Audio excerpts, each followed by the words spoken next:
Welcome back. A spectacular piece of brutalist architecture. Looks like it was accidentally a whole load of seaborne containers that just were dropped here. So, what have we had today? It's been fireworks, particularly amongst the sprinters. Intermediate sprint points up for grabs, and indeed a green jersey as well. And so, sailing through came André Greipel, tight in on the hoardings, and said, thank you very much. Peter Sagan says, what do you mean, thank you very much? You're going to have to fight hard on that if you want this green jersey at the end of the day. Mark Cavendish as well, just still underneath the 200 marker. A competition led now by Greipel by just 1 point, but there are more points up for grabs at the end of the day. King of the Mountains points have been apportioned as well. Just going through the day, the heat has been the main player, but also this, ouch, big hit for Jean-Christophe Perrault from AG Tour La Mondiale. He's bandaged, he's bruised, he's bloodied, but he's unbowed, and he's back in. He's tagged on to the back. Right now, the gap is 3 minutes. In fact, I'm just double checking. Here we are. The gap right now is not 3 minutes. It's 2 minutes and 38. Hence my surprise. Tinkoff Saxo still pushing on. This is for Sagan. Sagan is up for it. He's livid. He's going to carry his adrenaline and maybe use it effectively. You can see dead centre of the road there we have Movistar. And what is nice to see as well is Orica Greenedge getting busy. Will it be the Yateses? If it is, it will be Adam Yates, I suspect. But is Michael Matthews back and on good form? I think he might just be. And if he is, that is very good news for Aussie viewers. And it's very good news for the race as well. We always like to see Bling doing his thing. Big broad smile that he is. He carries a lot of jewellery with him, but not onto the road. John, talking about smiles, we have our the name of the lady who often smiles and tells the time gap by the use dexterously of a chalkboard. That's right, it's Time Gap Claire. Claire Pedrono is her name, and she hails from Brittany. She once rode on the La Grande Boucle, the women's race, and back in 2005, and now she finds herself doing what, as you correctly described, is one of the most important jobs on the tour. Yes, indeed. Time Gap Claire. In fact, how did she get the job? She basically wrote and said, can I do that job? And they said, yeah, thanks for asking. I'm joined by Stephen de Jong from the Tinkoff Saxo team. Stephen, how difficult was the decision to chase this breakaway with both Sagan and Contador on the team? Well, I think before the start we knew it was a good stage for Peter, so the decision was not that hard. A lot of focus now on the green jersey with Peter as well. Well, I think the key for the green jersey is in the next coming 4 stages, so that's where we try to get a nice gap of points. And it's always good for Alberto staying at the front after the dramatic moments we just saw recently. Yeah, for sure. It's also important to stay in front in these stages and don't get caught in a crash. There we are. Well, wise words, don't get yourself caught in a crash, but will these guys get caught? That's the question. With 33.7 to go, they've still got 2.5 minutes, Sean. When's 2.5 minutes going to be enough? Well, they need to get to the 20 kilometres mark with at least 2.5 minutes. If it comes down from that, well, then I think it's going to be a very, very difficult one for them. We can see here the peloton, you know, there's a lot of movement in the peloton still. Tinkoff Saxo pushing on here, and I'm afraid for the breakaway with 33 kilometres with the run-in we have here, a very difficult one. Warm conditions as well. It will be natural that the 6 riders up front are going to get tired. Even though there's a lot of very strong riders here in the breakaway, you know, real powerful ones, they're still going to start, I think, seeing the weaker ones here. Some of them start getting into difficulty when they really start to go at 100%. We're hearing that you're not hearing us very well at home, and we apologise for that. Apparently, it is to do with the heat that is rising here, and it's causing all kinds of problems with the microwave link. Are you hearing us okay, John, yourself, as you're back in Paris, as we're beaming to you first? I am hearing you loud and clear. Very, very clear line to me. All right, well, it may well be just our link with production. And those of you at home, if somebody wouldn't mind tweeting me and just saying loud and clear, or Dalek, or whatever it is that you're hearing, then we'll hear it, we'll get it firsthand. Here we are. The aforementioned Lamprey Merida. Is it possibly going to be the day when the pip squeaks? That's Pippo Pozzato. I put too many P's in there. Nice to see Orica Greenedge as well, Sean, joining the fun. That suggests that Matthews may well be up for it. Yes, well, it's the first time we've seen Orica just coming to the front here, but it tells us that they have interest as well. And when you look at Orica Greenedge, the team, hugely unlucky in this tour, losing Simon Gerrans in the stage 3. Albacini also, who's a rider for this sort of finish, he went out on stage 5.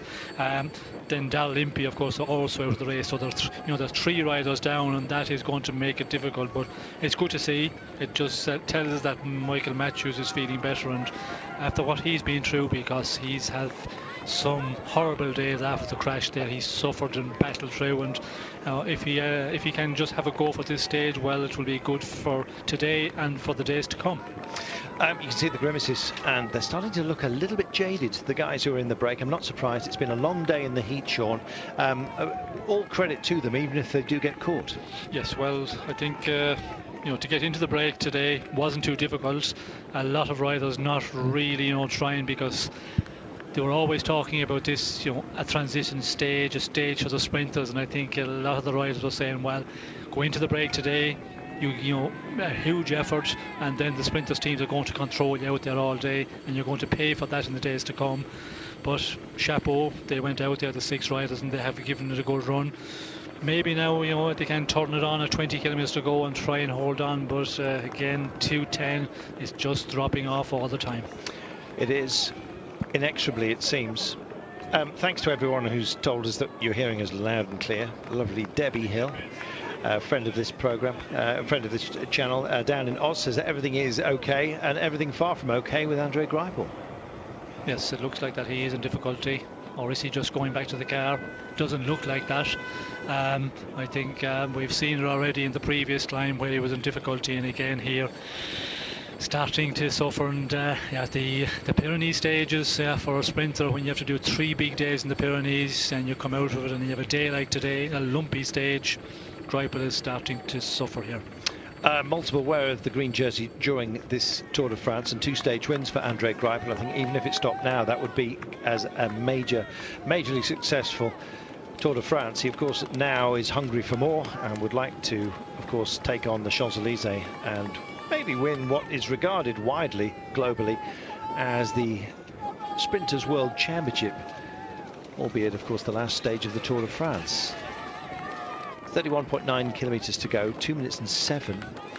Just starting to look like they're labouring ever so slightly, and Pierre-Luc Perichon of Breton Sèche Environmental at the back here is not looking overly delighted with life. Nathan Haas out of the saddle, bouncing for Cannondale Garmin. There's the local man from Francis Desjeux, just behind Thomas de Gent in the red, who's been quite busy taking intermediate sprints and the biggest climb of the day. Geniers himself, the local man, Alexander Geniers, there in the white, blue, red, white, blue, blanc et rouge, indeed, of Francis Desjeux, having taken one of the intermediate climbs as well. And indeed, this is the last of the categorized climbs today, and it looks like any desire for a skirmish has been left some way behind on this road today, of which it's a long one, 198.5, and nice little beat on delivery there, as you see. Job done, and it's nice to see fans here, albeit brought to the point of exhaustion, it seems, by the heat of the day, but lucky lad, he's in the shade. Wilco Kelderman took the only point available on that category 4 climb, and so they've got a little bit of a let's discuss the terrain, shall we? They're going into a couple of bowls, so they'll dip down into one. You won't really notice too much about it. As Christophe Riblon going backwards, they will just take a little gentle roller coaster ride until about 14 kilometers to go. At 14 kilometers from home, that's when the day will be very, very high speed, I imagine. And we're going to get a proper junction now of the time gap between the peloton and those up the road. And there's a man who really is suffering, and even the gauze is not holding all of the crimson stuff, I'm afraid, for Jean-Christophe Perrault, who's taken a big hit today. He's been back to the medical car 3 times now, and dressings have been changed, and he's fighting to stay in touch with this race, Sean. He's a vital component within AG2R Le Mondial, even as a hurt rider. Well, you would expect him to be, but in this tour he hasn't been a great advantage to the team. I don't think he hasn't been doing much at the beginning of this tour. He was the man finishing second last year on the podium to Nibali. There was big hope from that he would do another place in general classification. I was always concerned to repeat a podium place would be difficult, but I did think, a top 10, but he is a long ways off that form, as there's many other riders, and he's just back in the bunch, and that is something he needed to do, because he was, a minute and 40 or something down there after his crash. To get back in the peloton here and stay in for as long as possible, and possibly in the end he will go out with some riders that will be dropping off. But he saved the day. Get through and see what the results show up, what the exams show up if his wounds. But another day through, and that's what the riders are doing who are really suffering. Just tick off the days as they go. Welcome back. Andrew Court says loud and clear in Hong Kong. We've got people in Brunei, the United States. We're going global. Been a few complaints as well. Cliff Davies thinks we're speaking too much French. We're in France, Cliff. So just calm. 27 kilometres to go. I don't know. People want it all here. Some of you like a bit more French. A bit more pace, perhaps? Well, have some then. And here come Katusha. This is for Christophe, I'll be bound, and he's got a great chance today. Out front, it is Orica Greenedge, as you can see, on the nose of the chasing pack, minute and 50, and the break's starting to look doomed, Sean. Yes, it's not looking good. 150 at the moment, and coming down all the time, and as we can see there, the 6th breakaway, they start to be suffering. They're pulling faces a bit, and it's not surprising. And the peloton, just more teams starting to appear on the front of affairs, and that's not looking good for our break of the day. No, it's not. We'll see how they go. Genius is still up there, and here he is on the nose. Is he going to be minded to skip off? We'll see. For the time being, it must be tiring for them, especially at the temperature that we've had. Even though the man from France just wipes his nose at the moment, almost, you can see almost, well, very nervous, I imagine, on this approach. He's 26.1 kilometres from going home, essentially, and the gap is at 1 minute and 43. I just think that that breakaway might well actually reduce before it's finally caught, which looks inevitable at the moment, especially the amount of firepower that is on the chase down and Pippo. But Zato is at least showing his hand. I wonder if he'll show his nose at the line. We'll see. He's in there. He's about 20th down at the moment, but it's in a pretty good position, not that far from Alejandro Valverde, who's a proper wheel to follow on a day like this. 25.7 kilometres then. Not a great time to have any kind of issue, and the hand goes up, Sean, which always spells danger. It's Andrew Talansky who's asking for something. Well, it's probably for the team car. Again, just stock up on fresh bottles with 25k to go. We're coming to that 20k for the finish, where it normally stops again. They might, leave it go on a bit further today with the warm conditions. They have done that in this tour already. In the beginning of stages where normally it's 50, they have reduced on a number of days. After 30 kilometres, you can start taking bottles from the car. But to be sure, the riders, they're just going back and stock up before it's too late. Nice bottle of Saint-Julien. Nothing to do with that church, I believe, bound, John.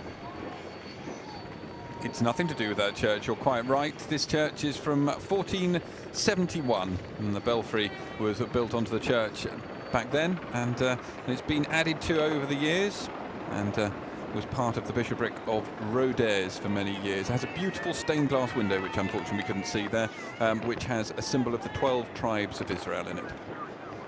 All 12? All 12. Big window. Maybe there were little tribes. Here we are then. all 6 of our breakaway riders have remained intact, and they've actually shared duty. Nobody leaning on anybody else, Sean. It's been equally shared, the burden, I think it's fair to say, today. Yes, well, they have been working extremely well together. All 6 are, working good, and that always helps, because if you have one guy who starts to get weak, he wants to stay on the rear, try and hang on as long as possible, and that upsets the rest. Everybody gets nervous with that, because you never know, is he just playing the bluff and waiting for the end to see can he go in an attack. So the longer the 6 can work together, but again, when they have to start upping it, and Thomas Gent, I think, is the one who will start pushing on a bit, but 1:33 at the moment, still with 24 k's to go.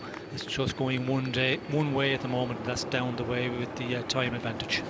South African champion just at the back, Jacques Janse van Rensburg. They do have an option, MTN Quebec, and we had the lovely Douglas Ryder, team principal of MTN, in the commentary position earlier on. Getting ready to celebrate Mandela Day tomorrow, so they'll certainly be up for it tomorrow. They were up for it yesterday, of course, with Louis Mainkeys. Finished top 5, which is a fantastic result for them. In fact, Serge Powell's the previous day and finished 4th. So they're there or thereabouts. Will it be Eddie Boss today, Edvald Bosenhagen? Not quite sure. I don't think Eddie is overly fond of hot temperatures. I guess we'll see. Right now, here we go. This is the first hit out from the breakaway, thinking it is just getting too close, and it's a brave move, Sean. Well, I don't know if we call it brave. To go at this time, it's going to really, the chances for everybody here on the 6-man breakaway, it's not the time to do it when it's coming down like that. You just keep on working, and if you're feeling good, you just keep on contributing maybe a little bit extra at times, try and get closer to the finish and then have a go. But with this distance, to trip off on your own, it's not going to happen for Nathan Haas. There we are. The Aussie's decided that he doesn't want to share this with any other Aussie, and there's a great possibility, of course, that Michael Matthews, Bling himself, is behind, and maybe that's extra added incentive. Who knows? The gap was coming down rather quickly, and he's just gone off here. Can he possibly hold on to this pace? It will be a long-range piece of glory if he manages to do it.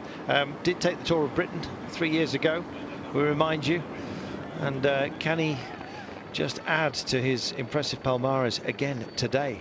We'll see. 23.1 kilometers to go. It's a massively tall order, especially with a charging pack.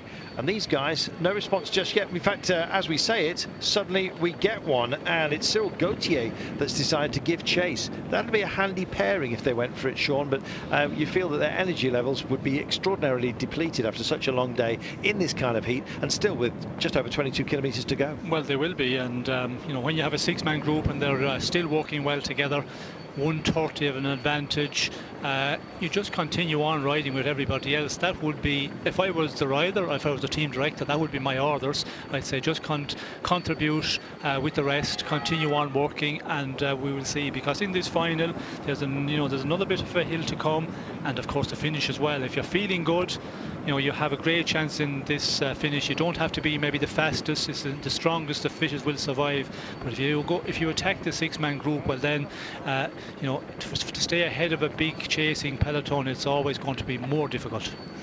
Well, the winking wheat field bidding us farewell right now, and these guys, well, they're burying themselves. Look at Sagan. A few moments ago he tore off a gel wrapper or whatever it was he was feeding himself, and he did it in such an aggressive fashion. It was just like he wanted those calories to bang in, and the attempt to bridge from the breakaway by Gauthier was very quickly nullified because of the pace that was picked up by the fellow breakaway riders. But it looks like the cadence that Nathan Haas is putting into the road right now, well, it's certainly impressive, but is it wise?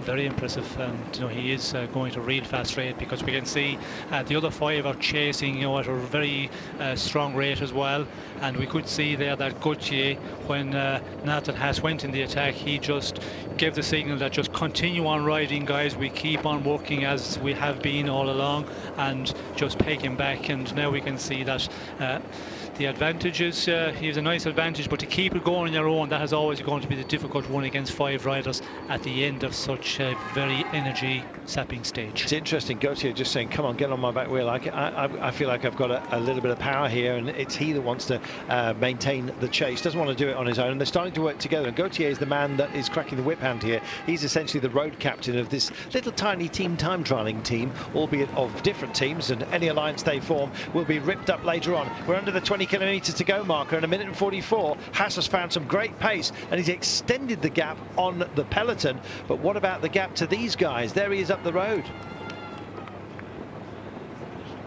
They're working well, Sean, and in fact they're bridging over, and what it's meant is that we've suddenly had an injection of pace and a revitalised breakaway. Yes, and we can see here that Nathan Haas is extremely strong for the moment. Can he keep that going for the next 19 kilometres and hold off the 5 chasers and hold off the main peloton as well?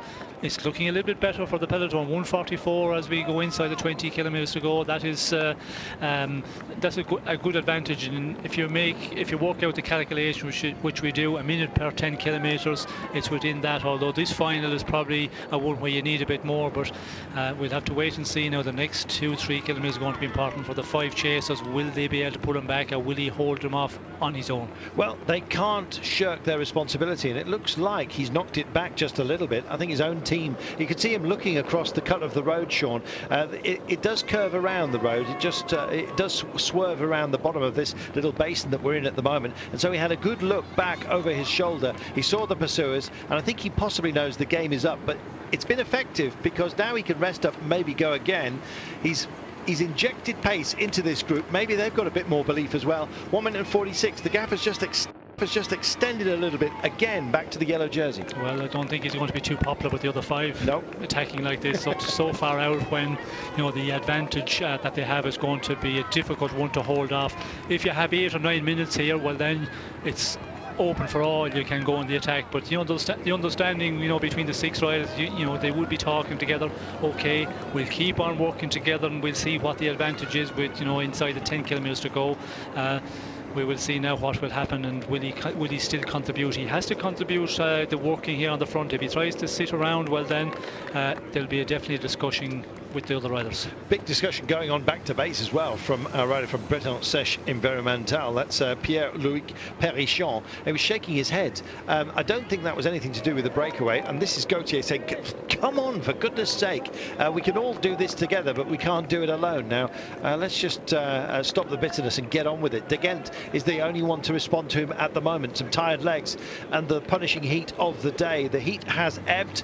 Has the demeanour of these guys suddenly, in a little electric shock, rode through this breakaway at the behest of Nathan Haas, this 26-year-old Australian. He sped off, and in fact it put a bit of punch back in them, and right now they hold 1:42 over the peloton. If they can hold on to this 1:42, by the time we get under the 10k marker, it's that finely balanced at the moment. They've found some more pace, Sean. Maybe they believe, and maybe these guys are just getting a little bit disheartened. It's Tinkoff Saxo that are being requested or required to do so much work, and Daniel Tekla-Hamanot has come up for MTN Quebecer, former wearer of the polka dot jersey, that today is being nursed on behalf of Chris Froome by Joaquim Rodriguez, by the way, who was second in that competition. Chris Froome, of course, wearing the yellow jersey. It's busy, Sean. Yes, it's very busy in the front. We can see the peloton, travelling at 48 kilometres per hour. It's a little bit uphill here. That tells that there's a fast pace. 44 here for the breakaway. Depending on where they are on the road as well, you cannot really take too much from that. But the 6, we can see it's coming down once again, 1:31.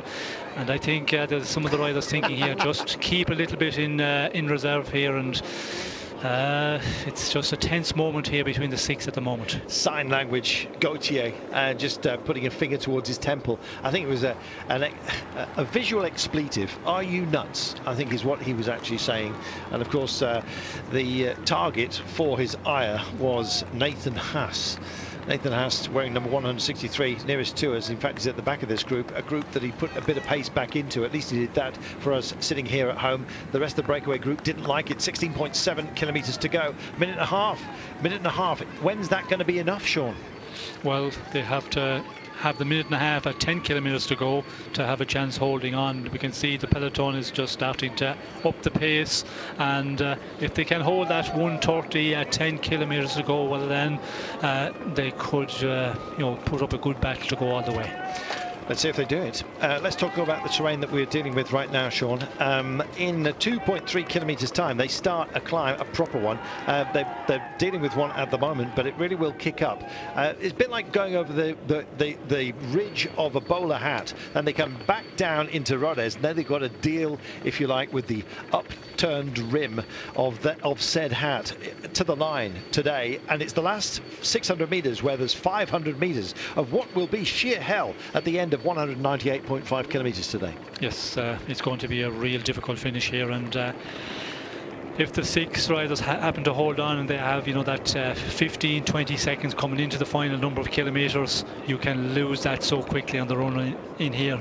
In the last 600 metres you can lose 15-20 seconds very quickly if you have to give it your all 5-6 kilometres out with a peloton just travelling at much faster rate. Looks like some kind of ceremony. I'm not sure whether it's time for evening vespers at the Abbaye de Bonnicom.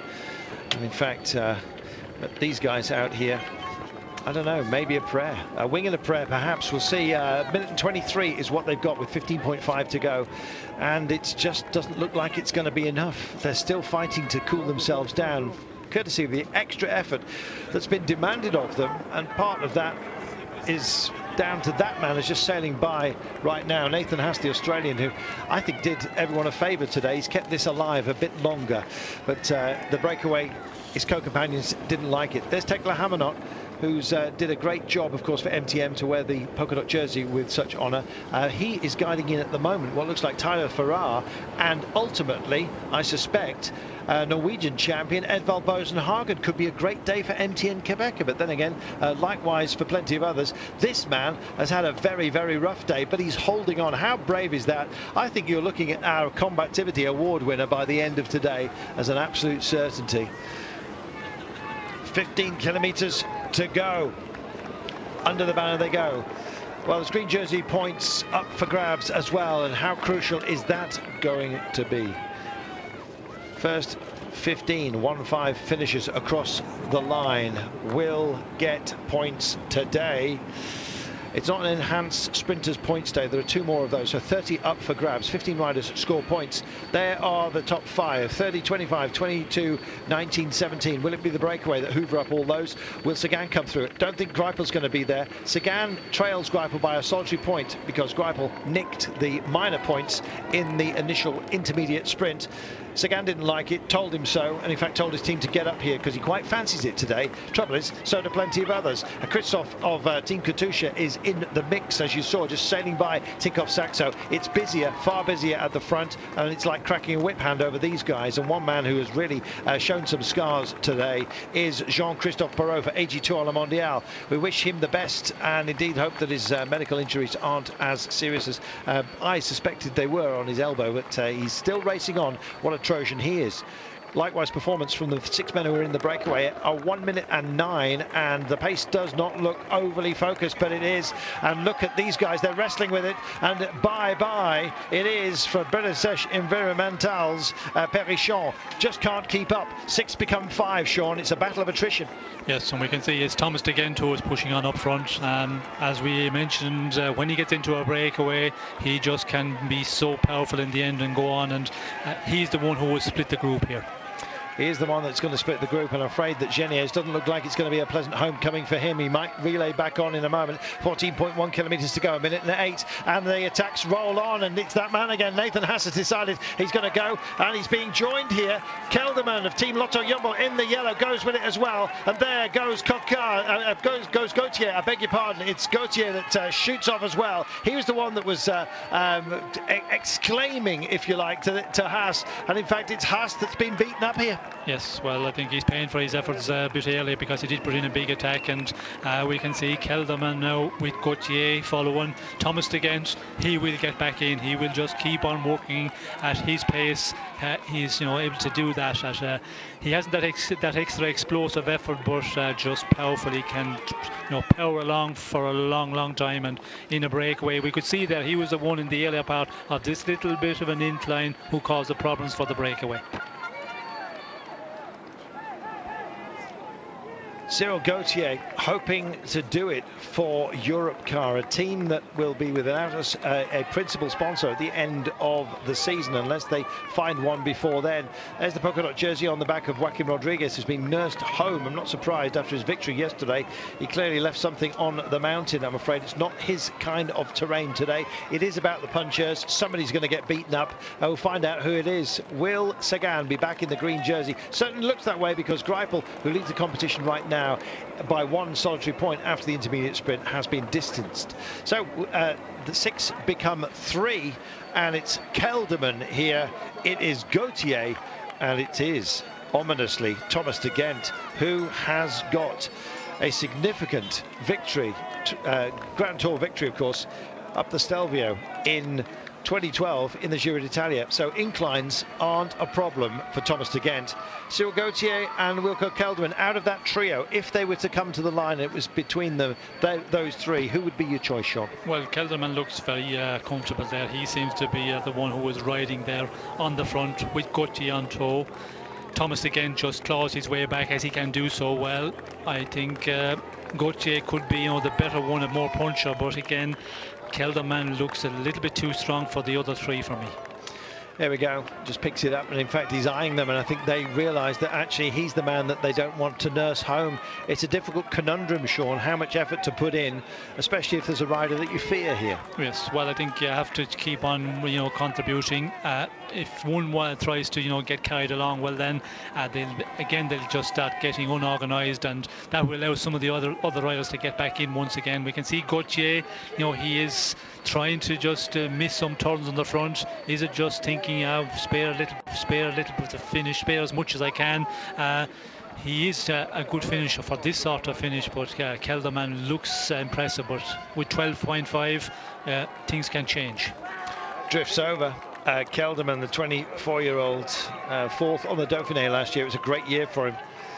7th in the Giro as well, we remind you, and he is here in the yellow and black. In the green is Cyril Gauthier, the 27-year-old Frenchman. He's putting all kinds of faces. I wonder if they have a special little seminar led by Tommy Vogler, his teammate, from the bad clown lexicon of faces. Who knows? Gauthier may well pull a few more before we get to the end today. Somebody's going to be smiling, though. Might be Thomas de Gent. King of the Mountains in the Paris-Nice, the 28-year-old Belgian. He can play when the road is an incline. They've got one right now. They're going to come over the peak of this, then it's downhill into Rodez. It's quite a technical course, and I'm beginning to believe, Sean, it's a minute and 2. They've got minute and 3 just extending ever so slightly with 12.1 to go. It's a feisty trio, and I think that all of these 3 possibly have something left in the tank. Well, I think they're the strongest of the breakaway. Kelderman looks to be that little bit stronger. We can see Thomas again still riding, and the rest I think is going to be difficult for him. There is an advantage here as we see the peloton also coming into view, so I'm not sure if our time at the moment, 1 minute is the full minute is coming down, but advantage for the 3 out in front. We have a number of kilometres downhill before we tackle the final run up to the finish here in Rodez. Well, I'm just wondering whether Kelderman and de Gent have done a oimidach, and they're just going to form this partnership, and I'm afraid get the better of Cyril Gauthier. He looks to be the one that's struggling at the moment, but you never know how much Kidoli is going on here. It's hard to read it, but 58 seconds it is. It's because we're on this incline, Sean. The camera foreshortens the long road section. Once they peak it, there's this little squirrely helter-skelter into town, isn't there? Yes, a very fast run into town, and that will help, of course, the breakaway, because they'll need every little bit of help possible. It is coming down, and I'm afraid, you know, with 11 kilometres to go, under the minute at the moment, that is going to be a difficult one unless they can really pull well together out front. But we see Gauthier, he's starting to miss his turn on the front, and that's not going to help because the other two, they're not going to commit at 100% with a rider on toe. Geniez just backing into the peloton right now. This is Jean-Christophe Perrault, who we saw take a really nasty tumble on not this kind of surface. It was a much more grippy surface, and it's ripped his elbow to pieces, I'm afraid. He's riding on. He will seek medical assistance proper at the end of the day. He had mobile assistance earlier, keeping it mobile and indeed animated this trio right now. Thomas again in the red, Gauthier in the green of Europcar, Wilco Kelderman in the yellow and black of Team Lotto Jumbo. 50 seconds now with 10.8 to go, and at least the more welcoming terrain is coming to them right now. And it's been a grind out there, and for those who've been like Perichon, have been out for much of the day, this will be not his greatest day, but I think one, if he doesn't feature high up on the results, he shakes his head. But I think he can take some succor from it, and indeed his team as well can actually be proud of him. It was a good effort by Perichon, who was clearly, I think, probably outclassed by everyone else out there. This is Alexander Geniez, the local man, and it's not going to be local joy for him, I'm afraid. Could it be a great day for any one of this trio? They've got the potential, they've got a chance, albeit a slim one right now. Will they be eaten up on the final climb of the day?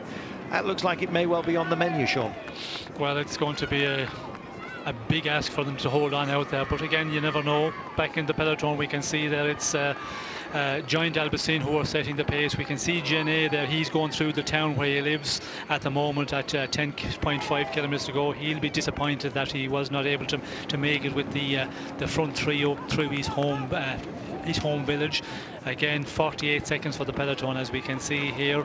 Ulrike Greenedge starting to contribute on the front also, so it all depends how many men from each team are going to, you know, push on in the final. But 47 seconds, it's going to be a real difficult one for our three leaders.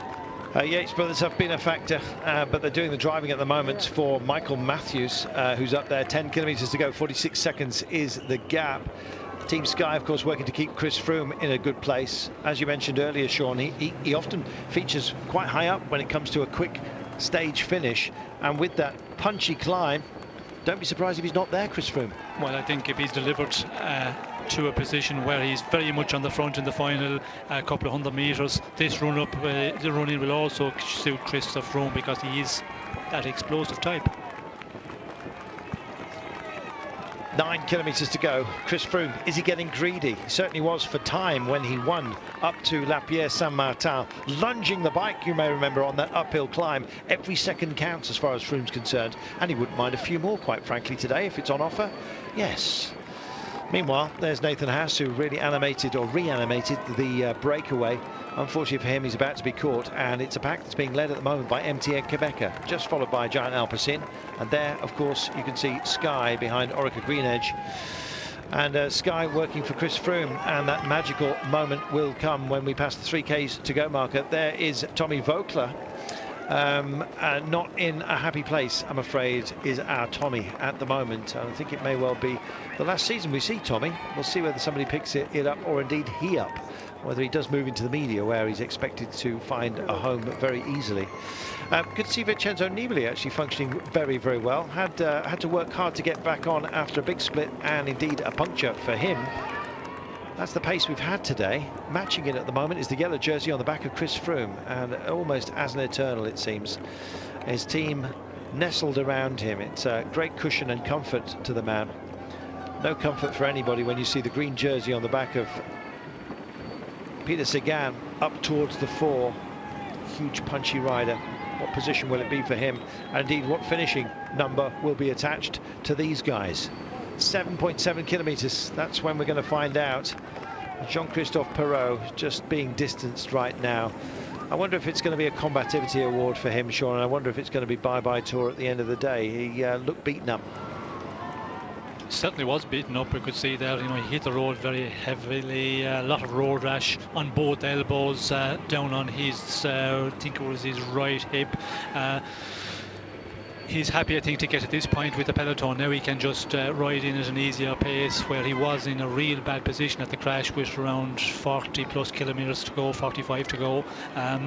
He'll have to see what the damage is, but I don't think looking like there's anything broken, so that is always the first thing, the most important thing. I think he will continue, but we can see out in front here they're really pushing on. 6.8 to go, 33 seconds, and they're just on this flat section, and when they get to that 5 kilometres to go, it starts to go downhill, but the advantage I don't think is going to be enough for them to hold out there.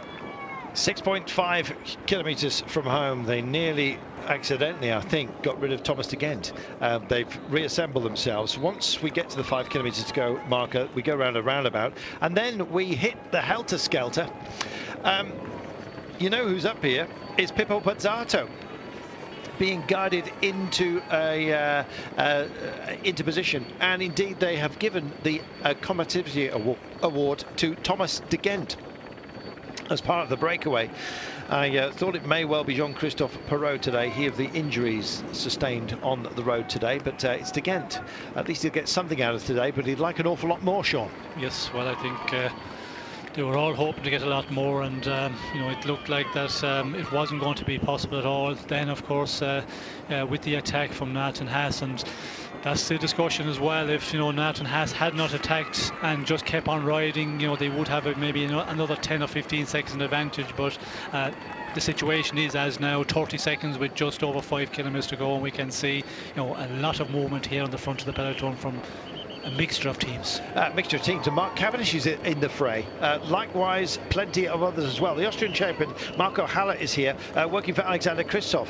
And so, tasty assembly of sprint talent. Now, let's see what we can do when we get off the bottom of this descent. Now, the temptation here is just to enjoy the ride. It would be on closed roads, not normally so. And they're about to tip down and into town. At least they'll have that and be out of sight. 27 seconds is the gap that they've got. You can't quite see it at the moment, but the road is inclined down. It's a downward ramp. It gets to a very, very technical and proper descent, Sean, before they kick up. They're coming under the railway bridge in a few moments' time. Yes, we can see they're just starting to go down gradually, and it gets more of a better downhill for the three out in front. We can see here they're still working very well together. 25 seconds at the moment.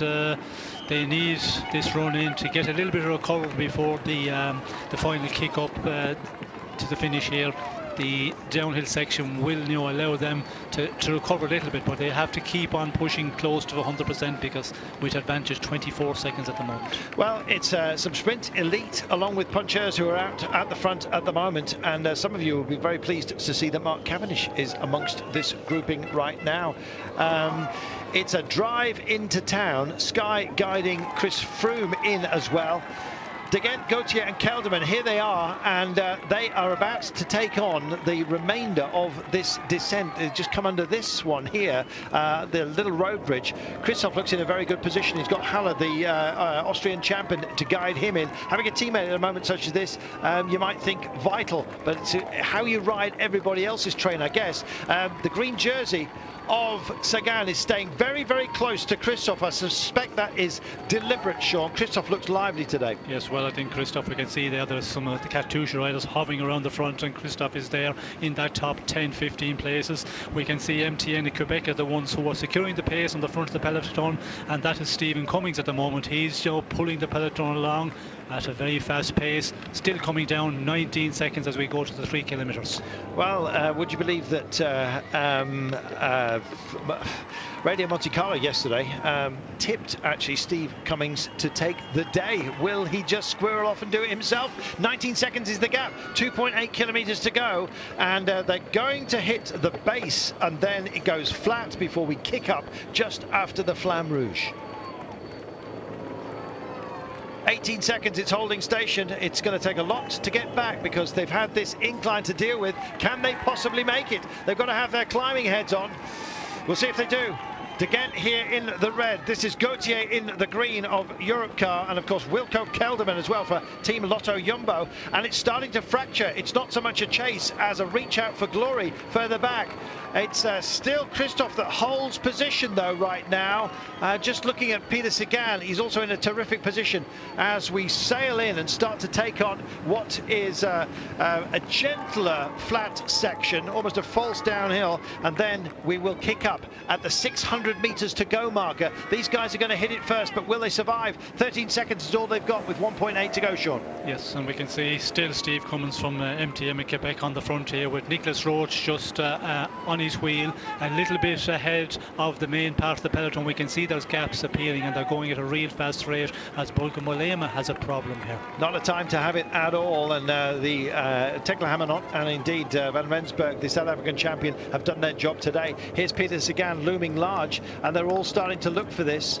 Edvald Bosenhagen suddenly joins the fun. The Norwegian champion is in the mix for glory here today. Christophe, Sagan, Bosenhagen, three great punchers' names that must ring loud in the ears of these guys if they're on race radio. 1.2 kilometers to go, Sean. And we can also see Michael Matthews there from Marika Green Edge in the top places on the front of the peloton. So he looks like he's a man who went through a very difficult time, looks to be going to challenge for this stage.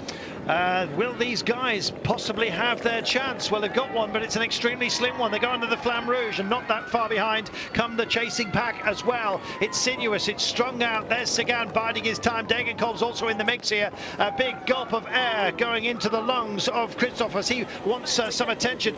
And indeed, Mark Cavendish is coming up right now as well to join the fun. This is a real race for glory, and here is where the grind begins. You've got to be able to climb. You've got to be able to take it off. And there goes Peter Sagan. He's using his elbows and his shoulders. Still the trio have at least some kind of hope, but I believe it's ebbing right now and may well just be dissolving as we hit this climb. It's a tough one, but De Gent steps out of the saddle, back into it, and Kelderman goes. Is he bidding for glory? Gauthier gets on his tail as well. It's only 450, 500 meters of sheer pain and hell, and here come the pack right now, and they've got back in. They've got back in. It's not Genier. Surely has recovered at a moment such as this. Demar. And here comes it is Demar. Round him he goes, and there goes Peter Sagan as well. Big grind, lots of reserves being poured on right now. It is GVA. Can he give it? Can he make it? Van Avermaet hits the front. He's only guiding in, I think, Peter Sagan at the moment. It's not going to be second place again, surely, for Sagan. Here comes the line. It flattens off. It's all about the sprint. What have you got? It looks like it's going to be Van Avermaet. The line approaching. Can Sagan find something? He just gets in on the wheel. He starts to draft. He thinks about going for the hoardings. He thinks about going wide. He thinks about glory. He thinks about a stage win. Can he possibly make it? No, he's denied once again. Oh, disaster for Sagan. Glory for BMC. What a finish that was. What a finish indeed. Total drama.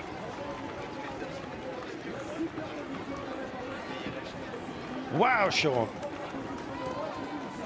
What about that? What about that? And looked like Sagan was in the perfect position.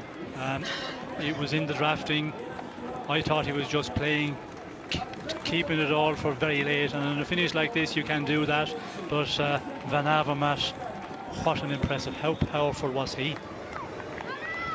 He had the power, he had the poise, he had the timing, and he has the stage.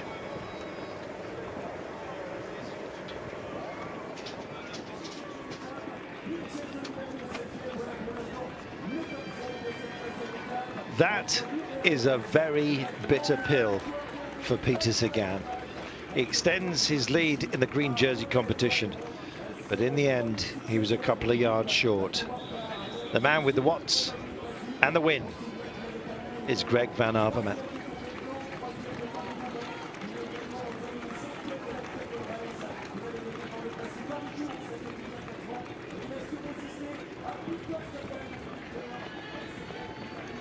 What has Peter Sagan got to do to win a stage of this Tour de France?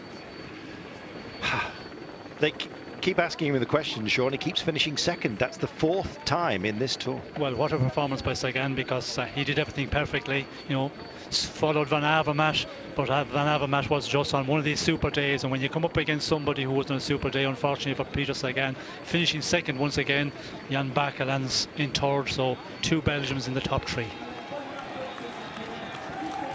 Tough day, punishing day, temperature as much as anything else, but it's supposed to be a transition day, but it was such a fantastic chapter of this great tour. Well, we'll be handing over to Ashley and Greg in a few moments' time, but stage 13, unlucky for some, not for Greg Van Avermaet.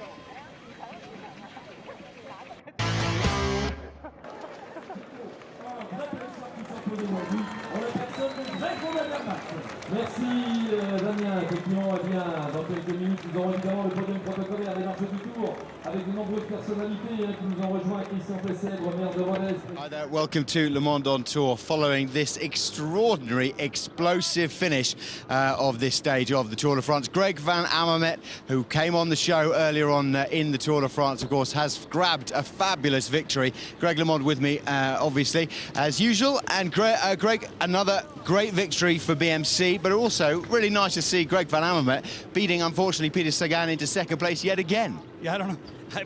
I don't know how to say that, how to react, because Peter Sagan, I think he's been second almost every stage.